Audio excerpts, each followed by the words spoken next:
Lisa Gennosa is a dedicated physician assistant, wife and mother who authored a book called Incurable Hope, which is a resource guide for those struggling with a loved one's substance use and mental health disorders. Through her work as a health practitioner, Lisa has been a force for change by educating, speaking on, and advocating for those affected by the epidemic of addiction. Today we celebrate the continuation of her story and the positive outcomes which manifested as a result of this commitment to helping others. Well, welcome to the Mental Margarita Show. We're so excited to have returning to the show Lisa Gennosa, author, health practitioner, just with many hats, doing many things in the world in healthcare and speaking and teaching. And there's a lot that you contribute to making this world a better place. We're glad to have you back on the show. This is part 2 of your story, so we have some fun updates since the last time that we met with you. Yeah. And then joining you today is your son, Trevor Shick, founder, CEO of Kind Habit Labs. We're really excited to learn more about this new product that is streamlined and featured to help people in recovery and facilities and help them. It's an accountability application, and we're going to learn more about that. So we're excited to have you both with us today. How are you? I'm great. I'm great. Thanks so much for having me and my son Trevor today, Rebecca. This is wonderful. It's absolutely awesome to be here today. Now, our conversation, we talk about a lot of different things on this show, and we talk about the journey because life isn't easy for any of us. It's something we navigate through, and we have ups and downs and challenges and things that we overcome as people. Yeah. And our last conversation, we talked about the challenges you face as a mother and helping your son struggle with addiction in the recovery process and that road, and some of the silent suffering that we do on both sides. And I'm going to speak for myself as someone in recovery that there's two parts to the story and two parts of the people affected by it. Yeah. So there's a lot of different ways to look at it. And the cool thing about this show, why I'm so excited, is we get to speak on both, hear from both you and your son, and celebrate his journey in recovery and his accomplishments as well as yours, because you have some new updates for us too in healthcare and what you're doing with medical aesthetics. You're helping people feel good about themselves Yeah. and improve their self-esteem and keep them well. And that's what it comes down to, and that's what this show is about. It's about being well spiritually, mentally healthy in our minds and spirit and body. Absolutely. So Lisa, let's start with you.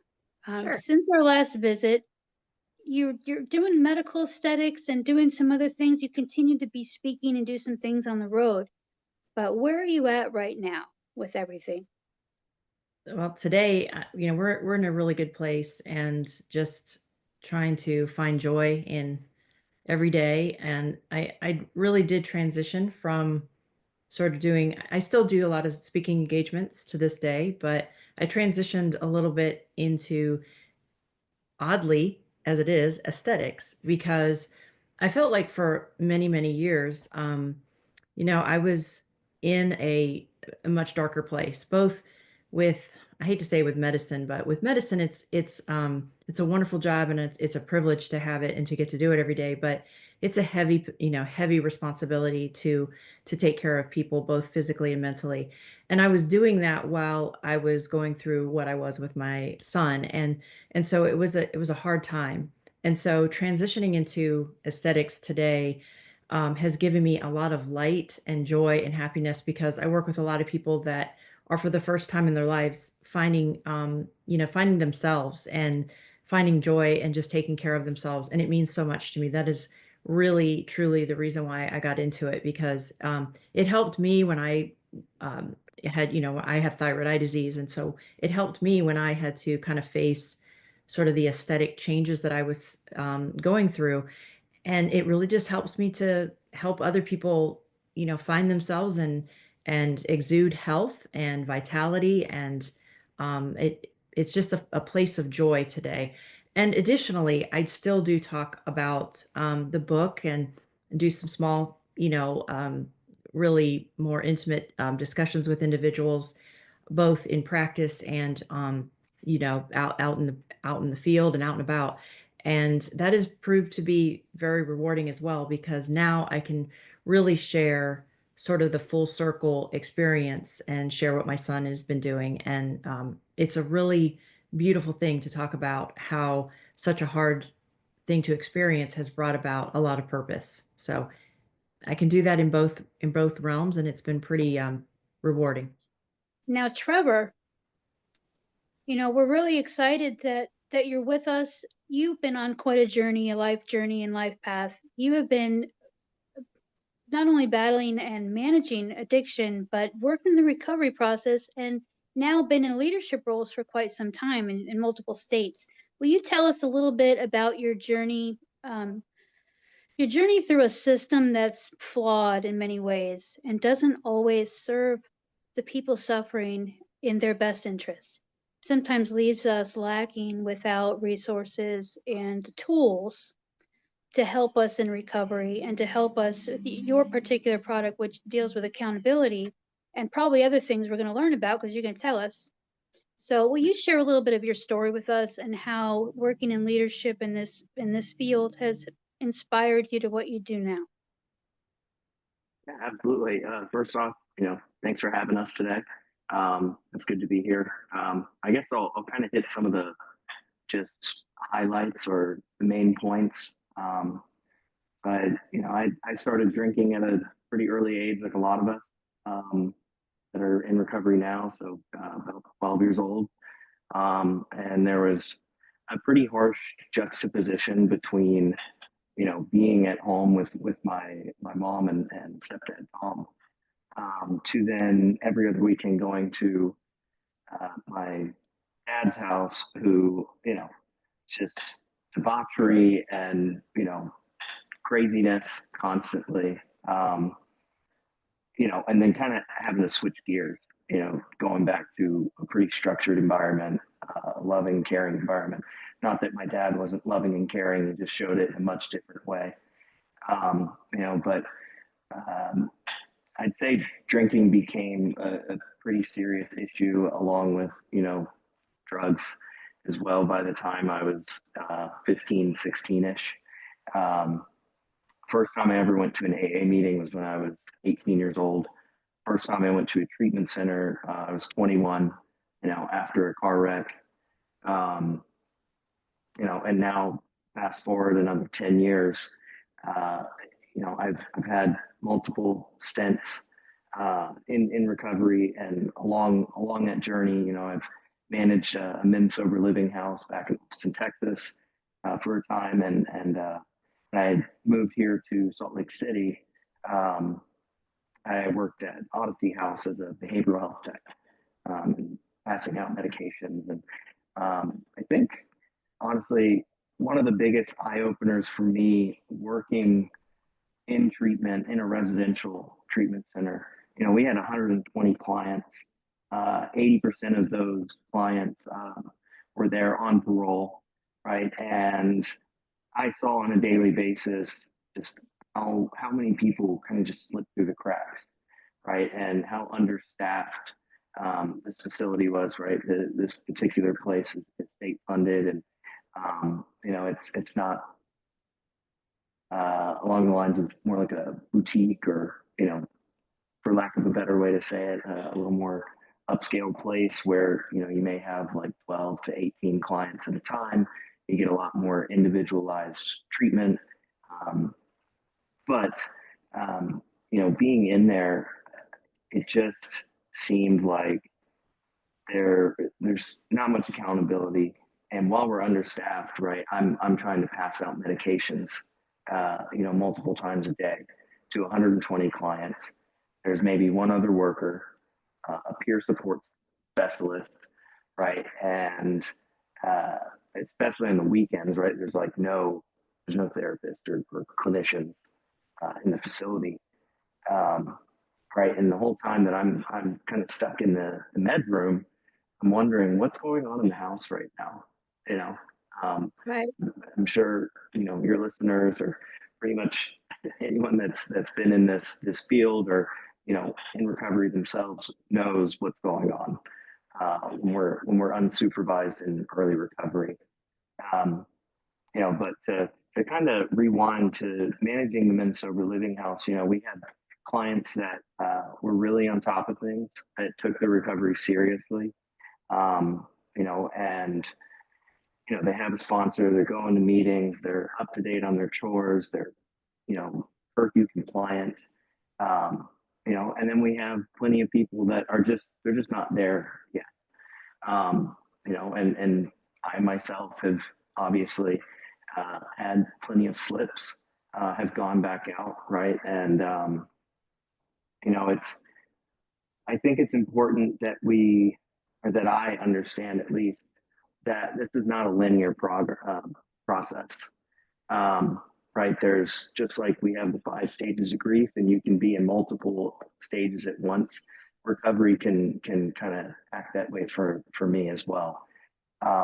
So, I wanted to build this tool, right? In 2025, most of us have a smartphone or access to some sort of technology, and I myself consider myself a pretty big nerd, and love just tinkering with things, and I built a tool that I thought would be beneficial for me, and that's something that I wanted when I was there, because a lot of these facilities are still using kind of antiquated tools, right, where they might be using a clipboard or a marker board, right, to track chores, to track curfew, to track UAs, right, and those things don't get updated regularly, right, and then there's just a breakdown in communication a lot of times, because you don't know, who wrote something, or they may have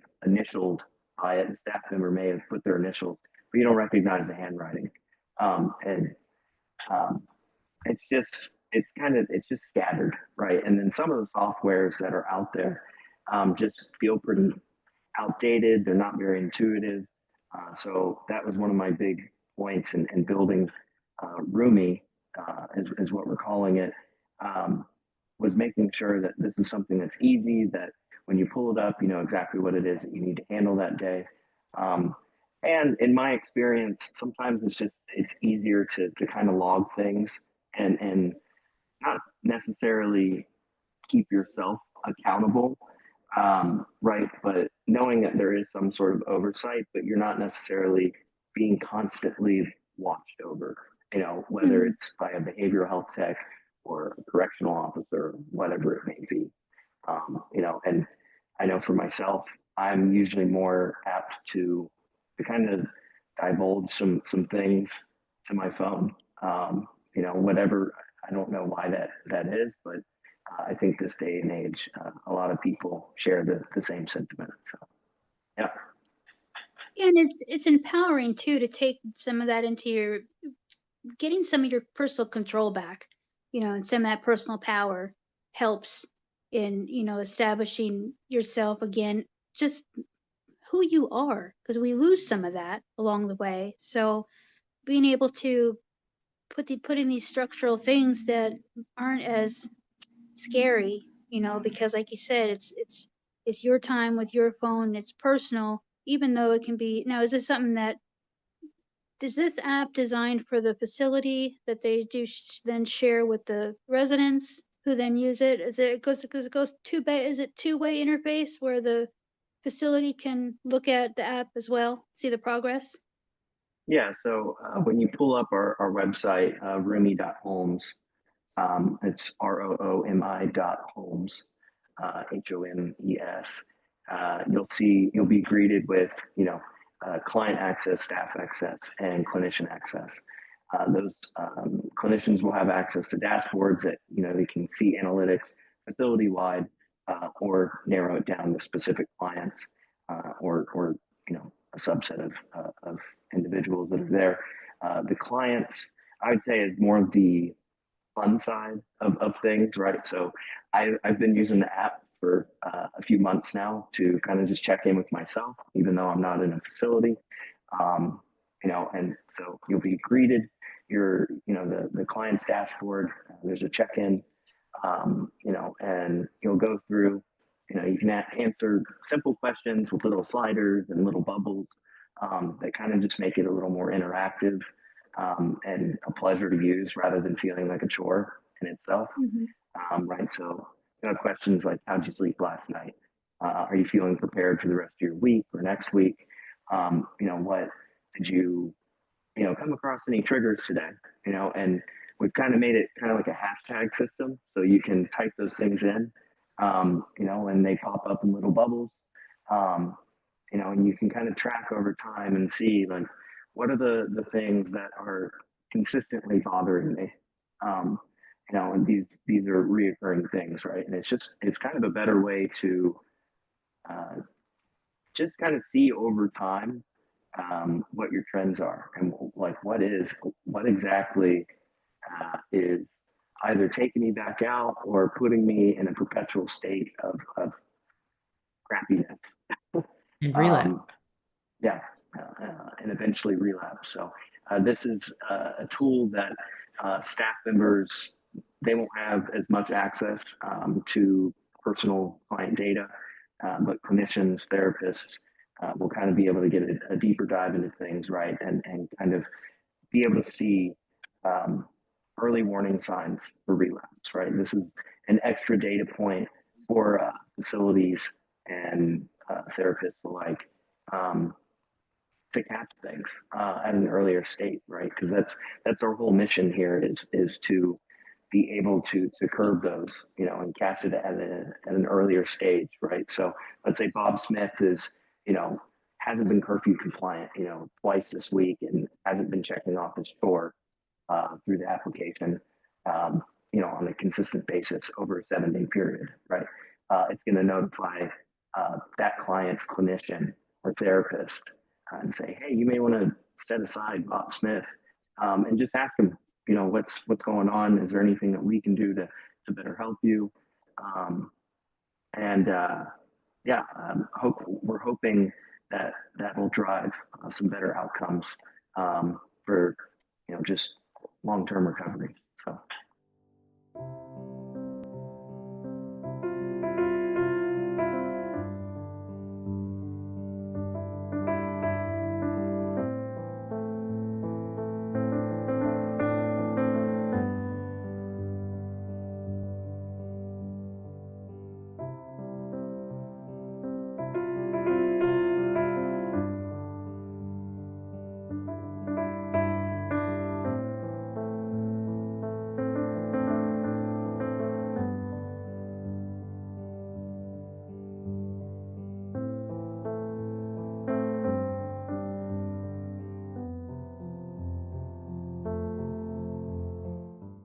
What a great resource and a tool for not only those being treated, but those, helping with the treatment plan. And it's teaching mindfulness, and the ability to find and recognize triggers and things, because that doesn't come easy.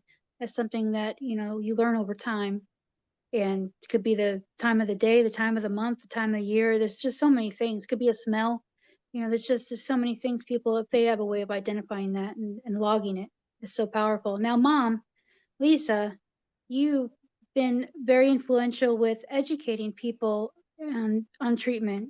And you as a practitioner, what are your thoughts and takeaways from this great product coming out? What's in your experience? What's your thoughts?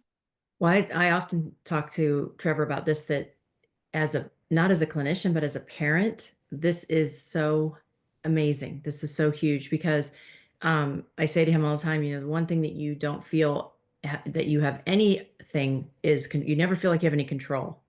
And it gives you an element of feeling like your loved one, whether it's your child or your spouse or your parent or whoever it is, you on the outside feel like, okay, there is an accountability tracker that is HIPAA compliant, that clinicians are aware of, that the employees of these facilities are aware of. Everybody's involved. And so there's more oversight, there's more accountability.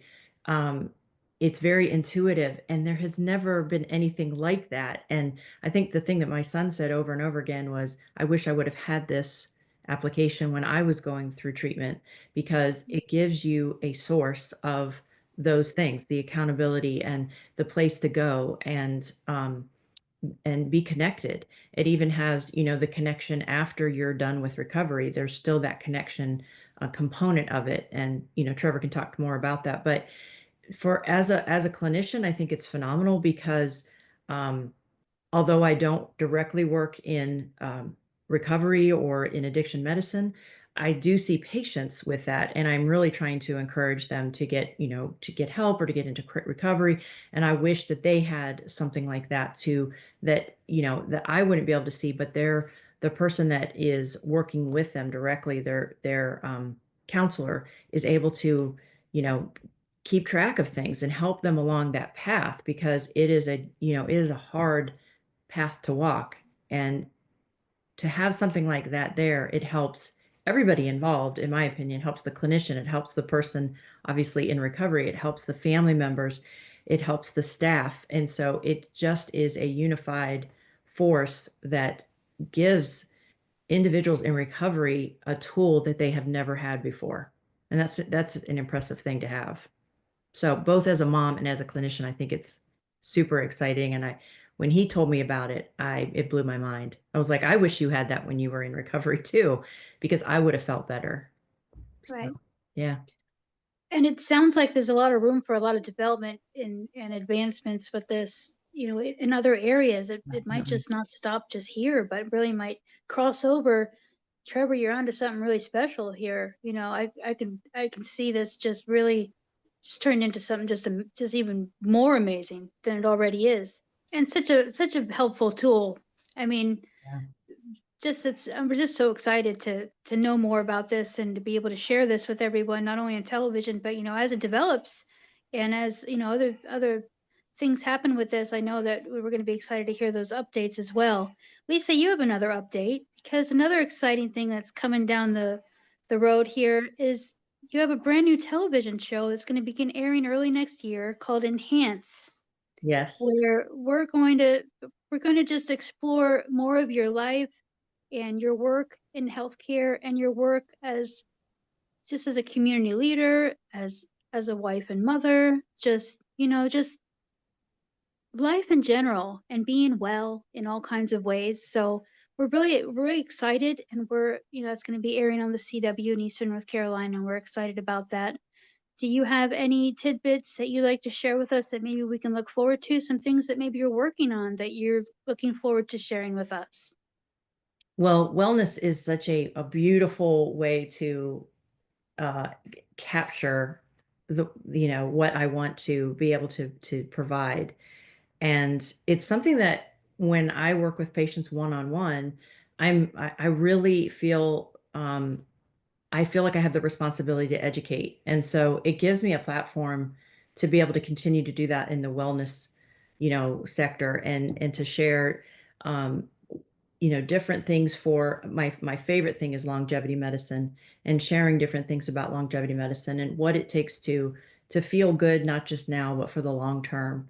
And it's something I've had to, work on and work even through, like we just said, all those hard times. So I really want to share with other individuals what it takes to sort of just get through this life and get through each day in terms of their wellness, and to feel the most vital and healthful that they possibly can. So I'm excited. This is going to be a lot of fun. It is going to be a lot of fun, and it's been fun having you both on the show. Now, Trevor, if people want to get in touch with you and learn more about Rumi, how do you want them to reach out? I'd say the easiest way would be to go to our website, kindhabitlabs, all one word, .com. There is an about page. You can get a little sneak preview of what Rumi is going to do. And there's also a contact us page on there, so you can reach out to us and inquire about possibly showing a demo or signing up for our launch coming up here in December. So Awesome. Well, we'll be excited about those updates.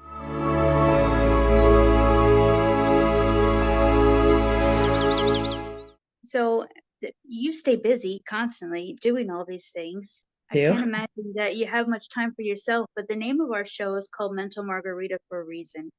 And it's finding your escape, people finding their passions, their dreams. You're very passionate about helping others, Yeah. and not only in your work but your extracurricular things that you do. But on a busy day, what do you do to find center? Like, what's your go-to if you need to just kind of break away and have a moment of peace, or even recreation too, because we all can get away in a lot of different ways. What's yours? Yeah, absolutely. Well, you said I am very, very passionate about helping others, but I learned through this process, it was a hard pill to swallow, I guess, but I learned that the most important thing to help others is to first help yourself. Because and I tell this to my patients all the time too, when you are at 100%, you're able to give others everything that you want to be able to give them. And we want to do the things that we can for others, but we can't get there until we're at our complete self, our complete wholeness, right? So I put a lot of emphasis now today, which I didn't before, on taking care of myself. And so whether that's to step aside to read, to go to the ocean, to work out, to just go window shopping or something, those are things that, oh, and most importantly, probably to play with my dogs, but those things are just the simple pleasures to me that I very much schedule them in my daily life so that I know that that is a part of my, it's not um something that I can negotiate with. Well, I'll put this aside and do this instead. No, I make sure that I get those things that I want to do done, which I didn't ever used to do before, because I recognize so thoroughly that if I don't do that, then when I go to see my patients in the office, I can't be 100% and give them the 100% of myself that I want to if I haven't done that for me yet. And so I know it's kind of hard for a lot of women, and a lot of female patients that I talk to have a hard time because they've always been the caretaker and always taking care of everybody else but themselves and always putting themselves last. And I really, really try to work with them a whole lot more and saying that, I was just as guilty of doing that for a long time, but it's someday you wake up and you recognize that all those people that you've been wanting to help, you're not doing everything that you want to be able to do for them anymore. Mm. And you kind of have to step back and ask yourself why. And it's usually because you're not taking care of you first. So that's the goal, is to recognize that and get that turned around so that you are at 100%. So that's how it's done. That's how I do it. So whatever that is. And it's not the same thing for me all the time. I do a lot of activity, and I think I have a lot of different hobbies, and my husband and I love to travel, so we do that as well. And so anytime I can get away is a great time, and I try to stay fully involved in that activity while I'm in it.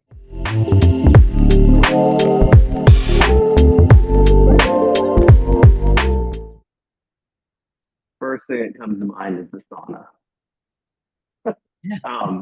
I go to the sauna multiple times a week. I, work out as well, but the sauna, I'll put in headphones, and half the time I just don't listen to anything.